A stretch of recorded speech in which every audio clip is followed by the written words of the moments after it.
गोपाल हरे, जय जय प्रभु दीन दयाल हरे, जय जय प्रभु दीन दयाल हरे।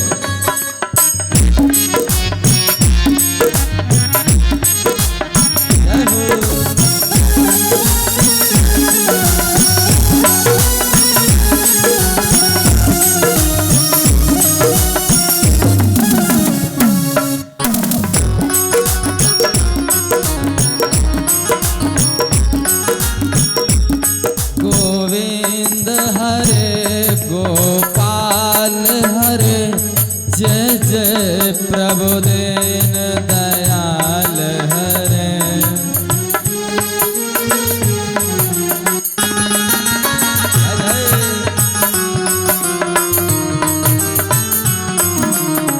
हरे गोविंद हरे गोपाल हरे, जय जय प्रभु दीन दयाल हरे।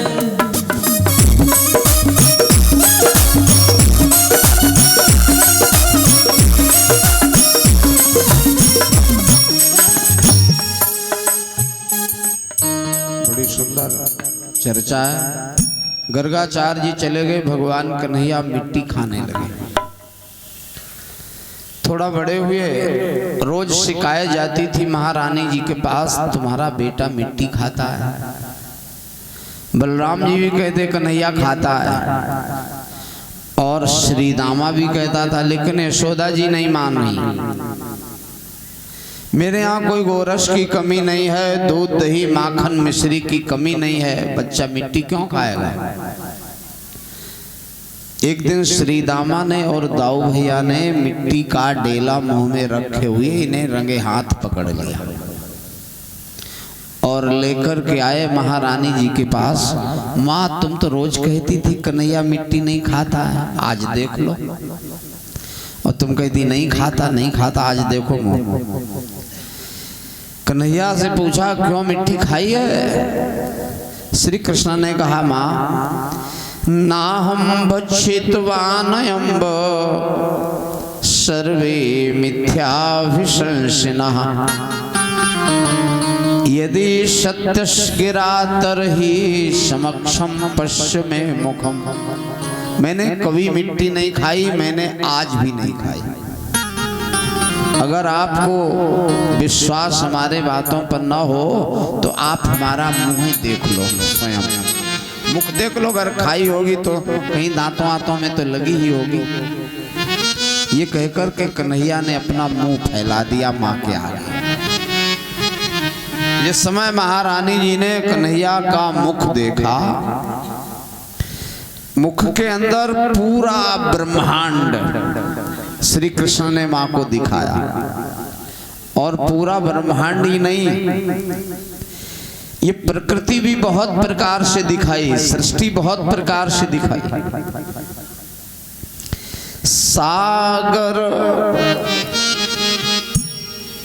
लीजिए अनिल जी लीजिए। सागर सरिसर विपिन अपारा, और नाना भांति सृष्टि विस्तार।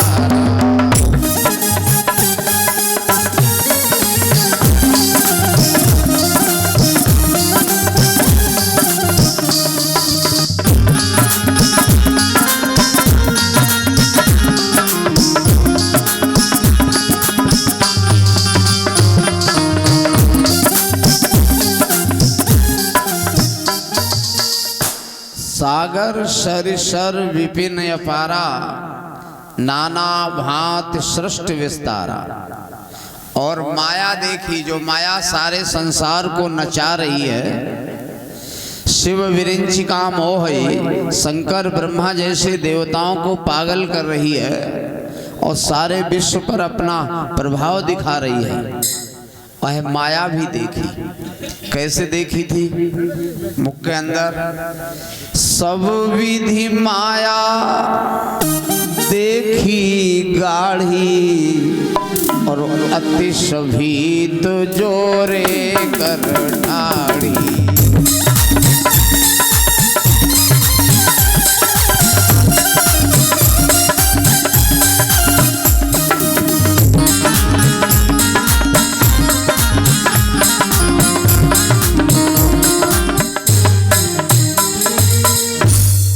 दिखरावा मातहि निज अद्भुत रूप अखंड, रोम रोम प्रति लागे कोटि कोटि ब्रह्मांड। महारानी जी मुख के अंदर जब ये सारा तमाशा देख रही हैं तो महारानी जी ने कहा ऐसा तो नहीं क्यों स्वप्न ये तद्दुत देव माया, मुझे किसी देवता की माया ने भ्रमित तो नहीं कर दिया, अथवा मैं किसी दूसरे लोक में तो नहीं आ गई। किम स्वप्न ये तद्दुत देव माया, किंबा मदीयो बत बुद्धि मोहा, अथो अमुष्यैव ममार्कभस्य या कश्चन उत्पत्ति आत्मयोगा। मैं कोई स्वप्न तो नहीं देखती हूँ, किसी दूसरे लोक में तो नहीं आ गई हूँ, किसी देवता की माया ने मुझे दिग्भ्रमित तो नहीं कर दिया है। महारानी जी ने अपने दोनों नेत्र बंद कर लिए तो कन्हैया ने अपना मुख बंद कर लिया। ऐसी भगवान लीलाएं करते हैं। थोड़े और बड़े हुए माखन चोरी की लीला केवल 2 श्लोक में यहाँ भागवतकार ने लिखी है। जैसी सुनाई जाती है बड़े विस्तार से बढ़ा चढ़ा के, ऐसा कुछ भागवत में नहीं है। माखन चुराते हैं, बंदरों को भी खिलाते हैं, और कभी कभी चोरी करने जाते हैं, ऊपर ऊंचाई पर होता है तो बच्चे को एक को नीचे खड़ा करते हैं, उसके कंधों पर चढ़ के उतार लेते हैं। कभी कभी डंडे से मटकिया में छेद कर देते हैं और नीचे बैठ के खाते हैं। माखन चोरी करते रहे, थोड़े बड़े हुए। एकदा गृहदाशीशो यशोदानंद गेहिनी, कर्मांतरनियुक्ताशो निर्ममंथ स्वयं दधी। एक दिन महारानी जी दासियों को अन्य कार्यों में लगा करके अन्य कार्यों में सौंप दिया, काम ये तुम्हें करना, ये तुम्हें करना, और निर्ममंथ स्वयं दधी, अपने हाथों से दही मंथन करने बैठे। एक बात और बता दें, दही का, दूध का, मट्ठा का काम घर की मालकिन को ही करना चाहिए। नौकर करेंगे तो उतनी सफाई से नहीं करेंगे, शुद्धता से नहीं करेंगे। आप सब देख ही रहे हो, हलवाई आते हैं और बीड़ी मुंह से पी के फेंकी और तुरंत लड्डू बनाने लगे। कोई हाथ धोने जाता है बीड़ी पी के? तो बीड़ी पी के फेंकेंगे और नवनीत निकालने लगेंगे। उतनी शुद्धता पवित्रता से नहीं काम होता है जितना घर की मालकिन करे।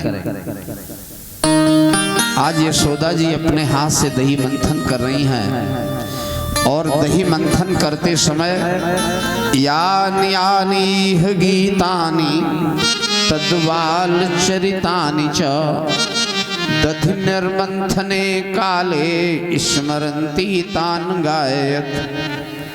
भगवान कन्हैया की बाल लीलाओं को भी गा रही हैं और दही मंथन भी कर रही हैं। कन्हैया के चरित्र भी गाती जाती हैं। कभी कभी नवनीत बहुत देर में आता है। अच्छा, ये इन लोगों को ही पता होता है कि ये कैसे आएगा।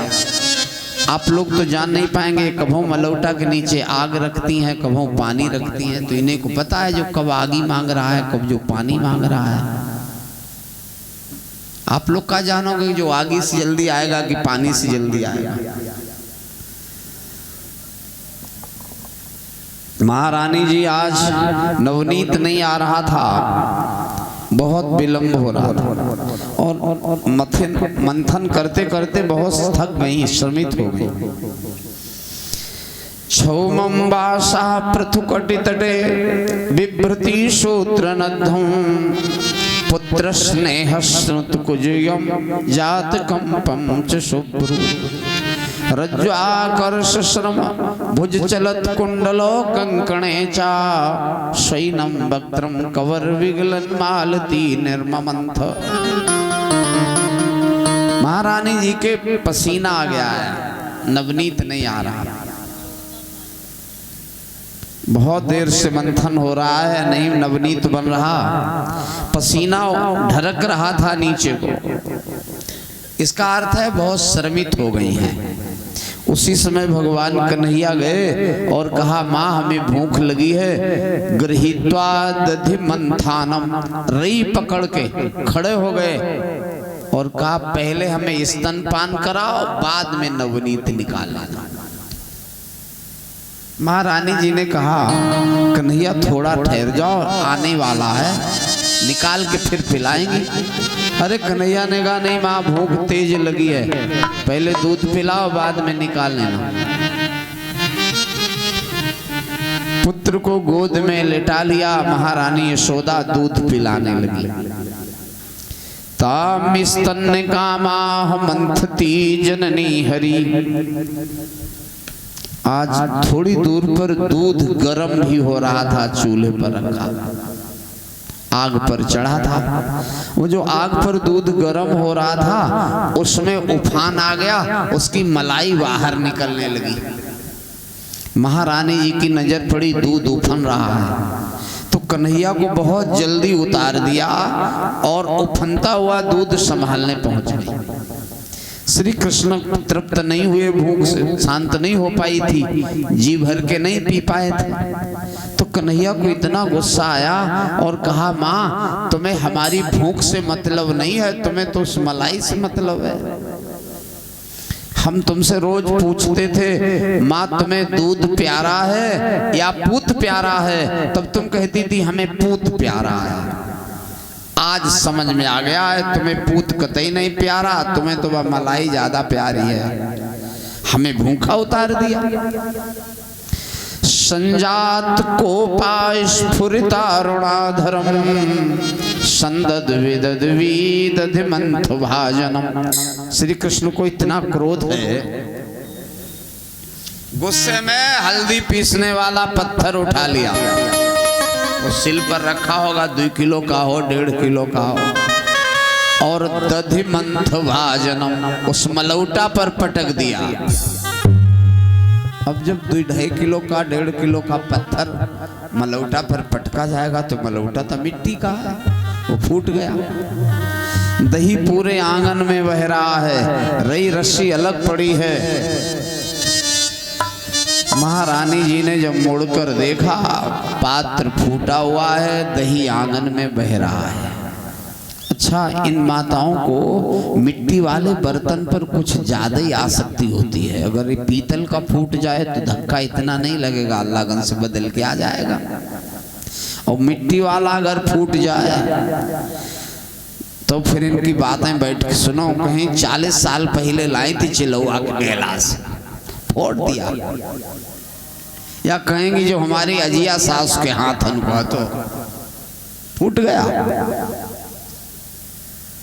माँ को आज बहुत कष्ट हुआ है, मिट्टी का पात्र फूट गया। यशोदा ने कहा कन्हैया इतना बड़ा नुकसान किया है, आज तुझे उलूखल से बांध करके डंडे से पिटाई करूंगी।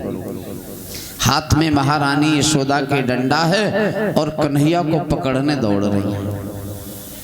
अब आप लोग विचार करिएगा, जिसे पकड़ने दौड़ रही है वो ऐसी कोई जगह नहीं जहां ना हो। कल हमने बताया था आपको कथा में, देश काल दिश विदिशहु माही,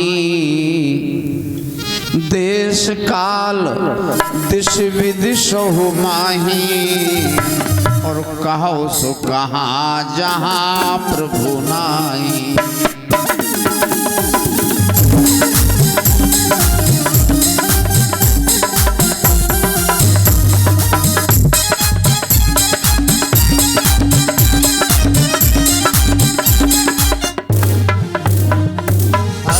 व्यापक सर्वत्र समाना और प्रेम ते प्रगट हो ही मैं जाना।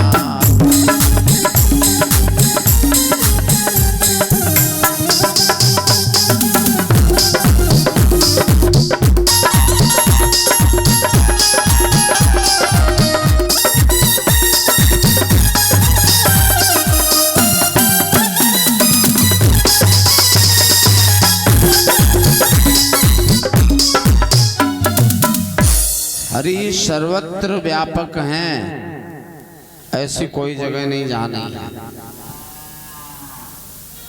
प्रेम ते प्रगट हो ही मैं जाना। उन महाराज श्री कृष्ण को आज पकड़ने के लिए यशोदा डंडा लिए चल रही है पीछे पीछे। व्यास जी लिख रहे हैं ना अंतर ना बहिर्यस्य पूर्वम ना पिछापरम। ना आगे है ना पीछे है ना ऊपर है ना नीचे है ना पहले है ना बाद में। सर्वत्र जिसकी सत्ता है और उसको पकड़ने के लिए महारानी जी दौड़ रही है। कितनी पागल हैं, भागते भागते परेशान हो गई हैं। एक तो दही मंथन करते करते थक गई और अब पीछे पीछे दौड़ते दौड़ते और ज्यादा थक गई। कन्हैया ने कहा माँ हम ऐसे पकड़ में नहीं आएंगे। कैसे आओगे पकड़ में? बहुत सुंदर निर्देश दे रहे हैं भगवान। अगर हमें आप लोग पकड़ना चाहते हैं, कस्बा वाले भी सुन लें, अगर आप भगवान को पकड़ना चाहते हो तो उनका निर्देश बहुत ध्यान से सुनो। क्या कहा? बोले माँ त्यक्त्वा यष्टिम सुतम भीत पुत्राय और भगवत्सला। ये तुम्हें डंडा फेंकना पड़ेगा। अब देखो बात तो बहुत हल्की सी लग रही है, डंडा फेंक दो पकड़ में आ जाएंगे, लेकिन बहुत गंभीर सिद्धांत छुपा हुआ है। कभी कभी छोटी बात में सिद्धांत बहुत गहरा छुपा रहता है। लकड़ी डंडा काहेगा? लकड़ी का है। लकड़ी है जड़। जब तक हम लोग जड़ता को पकड़े रहेंगे तब तक भगवान पकड़ में आने वाले नहीं हैं। ये वास्तविकता है, ये सिद्धांत है। क्यों? जड़ता अगर नहीं छोड़ोगे तो भगवान कैसे पकड़ में आएंगे?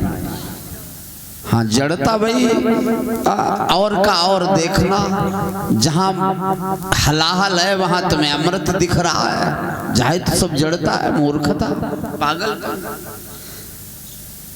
जहां सुख है वहां हम दुख देख रहे हैं और जहां घोर दुख है वहां हमें सुख का अनुभव हो रहा है। क्यों? है तो टेढ़ी बेड़ी रस्सी लेकिन हमें सांप लग रहा है। जिससे आप थोड़े अंधेरे में निकले घर से बाहर और कहीं टेढ़ी मेढ़ी रस्सी पड़ी थोड़ी दिख जाए तो आपको लगेगा कि सांप पड़ा है, और लगेगा नहीं, आपकी धड़कन बढ़ जाएगी, पसीना आ जाएगा और कहोगे बच गए, सांप बच गए। कहो हाय बा रस्सी। और जब आप टार्च जलाएंगे तब कहेंगे अरे हम तो खामे खाम परेशान है, जता रस्सी है। माने प्रकाश ज्ञान, जब पूरी तरह ज्ञान होता है तब हमें वो रस्सी का सांप लगना तब समझ में आता है। हम लोग यहाँ विषयों में आनंद ले रहे हैं, संसार नोटों की गड्डी में सुख दिखाई दे रहा है, क्यों छेना खाने में सुख दिखाई दे रहा है, लेकिन ये पूरा संसार दुखालय है, यहाँ सुख कहीं नहीं है। है कहीं नहीं। मिलता है सच्चा सुख केवल भगवान तुम्हारे चरणों में। मिलता है सच्चा सुख केवल भगवान तुम्हारे चरणों में।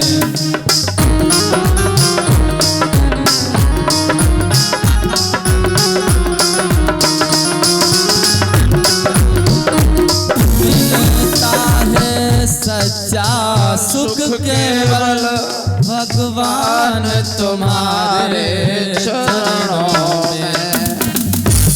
यहाँ विनती है पल पल छिड़ छिड़, यहाँ विनती है पल पल छिड़ छिड़, रह ध्यान तुम्हारे चरणों में।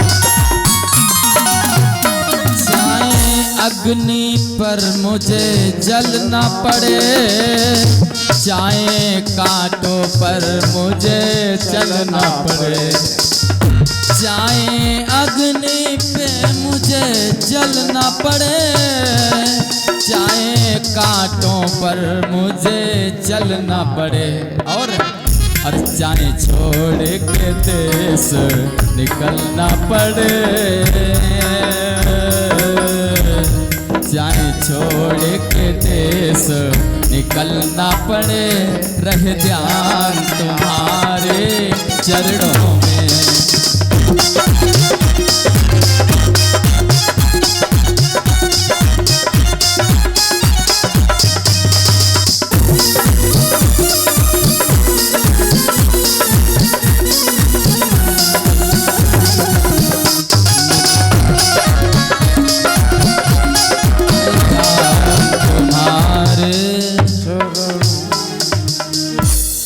सिद्धांत कभी कभी बहुत गंभीर छुपे रहते हैं। एक और आपको उदाहरण दे रहा हूं। हनुमान जी लंका गए थे, सबने सुना है, सुंदरकांड पढ़ा भी है। सीता जी के सामने जब गए और कहा, माँ सुनो मातु मुई अतिशय भूखा, सुनो मातु मुई अतिशय भूखा, लागी देखे सुंदर फल रूखा।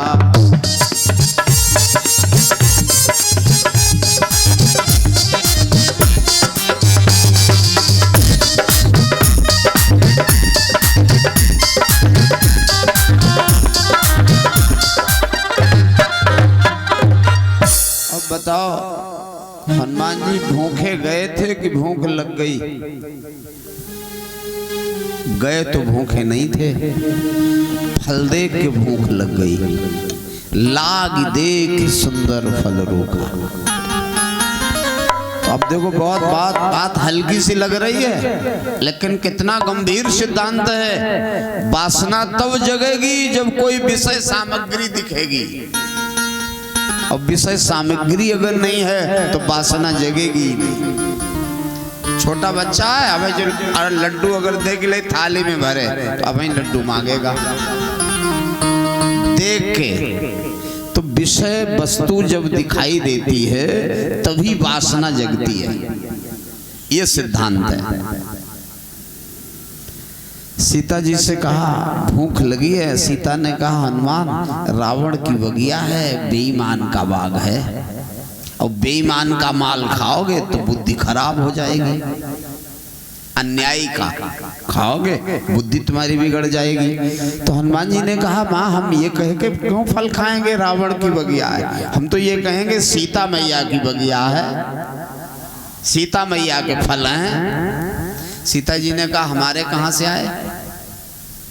तो हनुमान जी ने कहा, फिर रावण के भी कहाँ से आए? हनुमान जी ने कहा, माता बताओ तुम कहाँ से पैदा हुई? तो सीता जी ने कहा, हम जमीन से पैदा हुई, पृथ्वी से। क्यों? सीता जी पृथ्वी से तो निकली थी, बोले जो वृक्ष पृथ्वी से निकले हैं जो जमीन से, तो जे जहां तुम पैदा हुई तहां जे वृक्ष पैदा हुए, तो जे भैया भतीजे तुम्हारे हुए कि रावण के हुए? ये तो तुम्हारे परिवार के लोग हैं, तुम्हारे खानदान के लोग हैं, खून का रिश्ता तुम्हारा इनसे है, रावण का नहीं है। सीता जी समझ गई बंदर बहुत होशियार है, तो कितना बहुत निर्देश सही दिया है सीता ने। सीता जी ने कहा रघुपति चरण हृदय धरी, तात मधुर फल खाओ। फल खा लो रावण की बगिया के, लेकिन रघुपति चरण हृदय धरी, हृदय में राम जी के चरण हो, क्योंकि माल जाए। जैसे एक आदमी गया दशहरी आम देखे बहुत पीले पीले बढ़िया लगे, तो आंखों ने देखे, जी ललचाया कि एक आध तोड़ के खाएं। पैरों से लेके गए बगिया तक, हाथों ने फल तोड़ा, मुंह ने खाया, जीभ ने स्वाद लिया, आम का रस पहुंचा पेट तक, तब तक मालिक आ गया। मालिक ने 10-12 डंडा पीठ पर रसीद कर दिए। अब आप लोग बताइए, गलती पीठ की तो है नहीं, गलती तो आंखों ने करी। सबसे पहले जो फल देखे, पहली गलती आंखों की, और फिर दूसरी गलती है मन की, मन ललचाया। फिर तीसरी गलती बनती है पैर तुम्हें लेके बगिया के पेड़ तक पहुंचाए, लेके गए तो पैरों का भी दोष बनता है, और फिर हाथों का दोष बनता है, हाथों ने तोड़े हैं। फिर मुंह का दोष बनता है, मुंह ने फल खाया है, और फिर जीभ का दोष बनता है कि जीभ ने रस लिया है। अब जब बताओ पीठ की का गलती रही, जो डंडा पीठ पर बज रहे हैं? आप लोग बता दीजिए, पीठ का कोई रोल है इसमें? पीठ की कोई गलती सिद्ध हो रही है कहीं पर से? डंडा पीठ पर चल रहे हैं, लेकिन आप लोग याद रहिए, रखें, डंडा पीठ पर बजे हैं, लेकिन आंसू आंखों को ही गिराने पड़े हैं, क्योंकि यहीं से गलती शुरू हुई थी। शुरुआत तो आंखों ने ही तो करी थी। सबसे पहली श्री गणेश अपराध की आंखों से हुई है, इसलिए आंसू आंखों को गिराने पड़ रहे हैं, पीठ के आंसू नहीं निकल रहे हैं। कभी कभी बहुत सिद्धांत गंभीर छुपा रहता है हल्की सी बात में। आज कन्हैया कह रहे हैं, माँ हम पकड़ में आएंगे, लेकिन डंडा त्यागना होगा तुम्हें। त्यक्त्वा यष्टिम श्रुतम भीत पुत्रा और भगवत्सला। डंडा लकड़ी का है, लकड़ी जड़ है, जड़ता को पकड़े रहोगे। भगवान कह रहे हम पकड़ में आने वाले नहीं हैं। यशोदा जी ने डंडा फेंक दिया। जब डंडा फेंक दिया, कन्हैया पकड़ में आ गए। पकड़ में आ गए, दासी से कहा लाओ रस्सी से बांध दे। दासी दौड़ी, रस्सी लाई, और जिस रस्सी से बांधा जा रहा है, तद्दाम बध्यमानस्य स्वार्भकस्य कृतागसा तद्द्वयंगुलम न्यूनम संददयन्यश्च गोपिका। रस्सी 2 अंगुल छोटी हो गई, बंधी नहीं पाए, गांठी नहीं लगी, 2 अंगुल छोटी। दूसरी आओ रस्सी, दूसरी रस्सी आई, तद्दुई अंगुलम न्यूनम, वह भी 2 अंगुल छोटी। तीसरी लाओ, तीसरी भी 2 अंगुल छोटी। यद यद दत्त बंधनम, जितनी रस्सियां आई सब 2 अंगुल छोटी। यशोदा जी ने कहा रस्सी से रस्सी जोड़ दो, जाओ 2 अंगुल छोटी और यह भी 2 अंगुल छोटी, जोड़ दो इनको एक ही में। तब दोनों जोड़ के जब बांधे गए, तदपि 2 अंगुलम न्यूनम, भाई तब हूं 2 अंगुल छोटी। यही तो भगवान की भगवत्ता है। क्यों? बिनु पग चले सुने बिनु काना, और बिनु कर कर्म करे विधि नाना।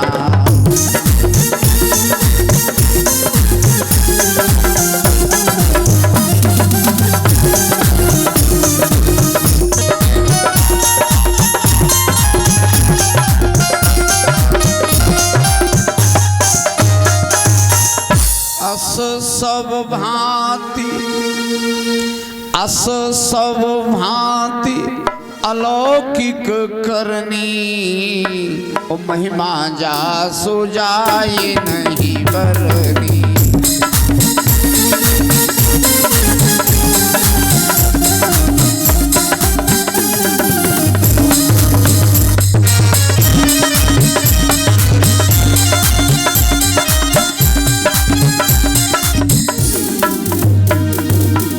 जब नहीं बंध पा रहे हैं तो अब द्विअंगुल थोड़ा मामला गंभीर है, क्योंकि रामचरित मानस में भी एक द्विअंगुल का प्रसंग आया है।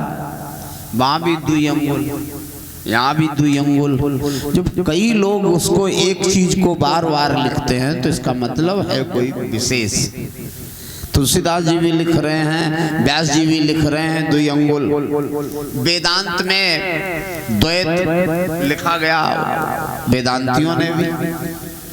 एक अंगुल है जीव की इच्छा और एक अंगुल है भगवान की कृपा। या इसको ऐसे कहिए, जीव ठान ले और भगवान मान ले। क्यों? एक और प्रसंग आता है द्विअंगुल का। यात्रा पर ब्रह्म भी है, जीव भी है और माया भी है। एक ही लाइन पर तीनों लोग चल रहे हैं। ब्रह्म भी चल रहा है उसी पगडंडी पर, और उसी पगडंडी पर माया चल रही है, उसी पर जीव चल रहे हैं। सीधी पगडंडी है बिल्कुल। अब आगे कौन चलता है, उसके पीछे कौन, उसके पीछे कौन, क्रम क्या है चलने का? आगे चलता है ब्रह्म, उसके पीछे चलती है माया, और उसके पीछे चलते हैं हम लोग जीव। सहमत हो आप लोग कि नहीं? अनिल शास्त्री जी बताओ, सहमत हो? उन्हें तो मनाई तो हम लेंगे ही। आगे राम लखन पुनि पाछे, तापस वेश विराजया छे। उभय मध्य सिय सोहे कैसे, ब्रह्म जीव बीच माया जैसे।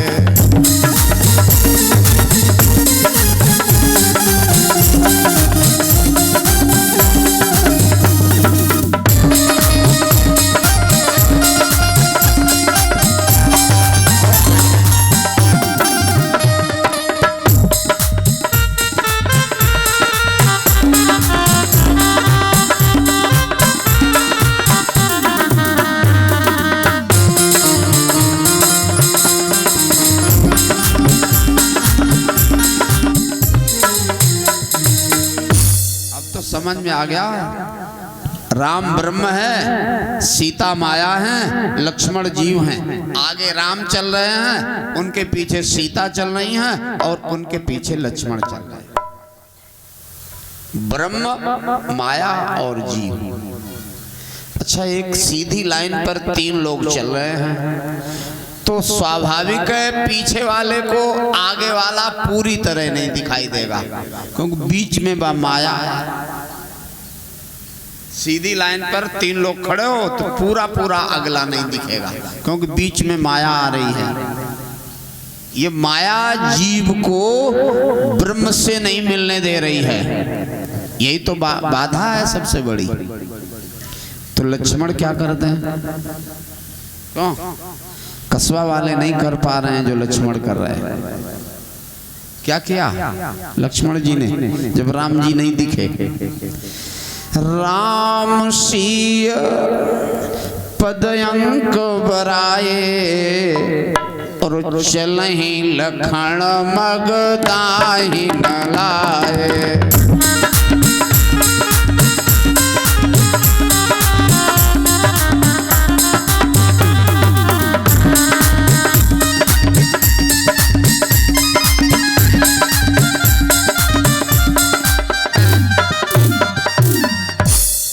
लक्ष्मण ने ले ली, और साइड दुई हैं या दाएं या बाएं, किधर जाओ लक्ष्य ब्रह्म होना चाहिए जीव का। अप्रमत्तेन वेधव्यम, उपनिषद यही कह रहे हैं, जब तक आप सावधान नहीं होंगे तब तक लक्ष्य तक नहीं पहुंच पाएंगे। निशाना लगेगा ही नहीं। निशाना लगाने वाले, गोली चलाने वाले ये साँक रोक के लगाते हैं। कौन? अप्रमत्तेन वेधव्यम, जब तक पूरी नजर लक्ष्य की ओर नहीं है। एक बार द्रोणाचार्य जी कौरवों पांडवों को पढ़ा रहे थे धनुर्विद्या। भीष्म पितामह से शिकायत कर दी गई जी अर्जुन को ज्यादा पढ़ाते हैं। अच्छा, कोई क्लास में टीचर पढ़ा रहा है, उस पर आरोप लगावे जी इन बच्चों को कुछ ज्यादा पढ़ाते, इनको कम पढ़ाते, उसे खराब लगेगा। द्रोणाचार्य को बहुत खराब लगा कि हमें पक्षपात का हमारे ऊपर दोष लग रहा है, हम क्लास में पक्षपात करते हैं बच्चों में। भीष्म पितामह ने कहा नहीं नहीं, तुम अर्जुन को ज्यादा पढ़ाते हो, शिकायत रोज आती है। तुम्हारा प्रिय शिष्य है अर्जुन और तुम और को नहीं उतना पढ़ाते हो। भीष्म पितामह ने कहा हम तुम्हारी परीक्षा करेंगे। तो परीक्षा के लिए एक यंत्र चिड़िया का वृक्ष में टांग दिया गया और कौरव पांडव सब खड़े कर दिए। भीष्म पितामह ने कहा इस चिड़िया के दाहिनी आंख के ऊपर वाले पलक में बाण मारना है। दाहिनी आंख के ऊपर वाले पलक में। किसी ने निशाना नहीं लगा पाया। क्यों? पूछते थे तुम्हें क्या दिख रहा है, सोई कहता था वृक्ष दिख रहा है, डालियां दिख रही हैं, पत्ते दिख रहे हैं, चिड़िया दिख रही है, आंख दिख रही है। जब अर्जुन गए सबसे बाद में, अर्जुन से द्रोणाचार्य ने कहा क्या दिख रहा है तुम्हें? अर्जुन ने कहा गुरुजी न वृक्ष दिखाई दे रहा है, न पत्ते दिखाई दे रहे हैं, न डाल दिखाई दे रही है, ना हमें चिड़िया दिखाई दे रही है, हमें ना चिड़िया की आंख दिखाई दे रही है। बोले हमें चिड़िया की आंख का ऊपर वाला पलक दिखाई दे रहा है, सो दाहिनी आंख का। द्रोणाचार्य ने कहा जब तुम्हें और कुछ दिखता ही नहीं है, केवल अपना लक्ष्य ही दिख रहा है, तब तो तुम्हारा निशाना तो लग ही जाएगा। अर्जुन ने जैसे बाण चलाया वो दाहिनी आंख के ऊपर वाले पलक में बैठा। ठीक से भीष्म पितामह ने कहा शिकायत सही। किसी ने नहीं निशाना लगा पाया, अर्जुन ने क्यों लगाया? तो इसका मतलब अर्जुन को ज्यादा पढ़ाते हो। तुम्हारे क्लास में 105 छात्र हैं तो 104 ने क्यों नहीं लगा पाया? इसका मतलब तुम इसे ज्यादा बताते हो। द्रोणाचार्य ने कहा भीष्म पितामह अगर ऐसा आपको लग रहा हो तो एक परीक्षा अब हम भी करेंगे। बोले तुम भी कर लो। एक बकरा मंगाया, खड़ा कर दिया पूरब को मुंह करके बकरे को, और उसके पीछे 105 छात्र खड़े। और कितनी पीछे खड़े किए? कम से कम 500 मीटर। और छात्रों पूर्व को मुंह करे, बकरों का मुंह 500 मीटर आगे पूर्व को है। तो अर्जुन ने कहा इसके बाईं आंख के ऊपर वाले पलक में बाण मारना है।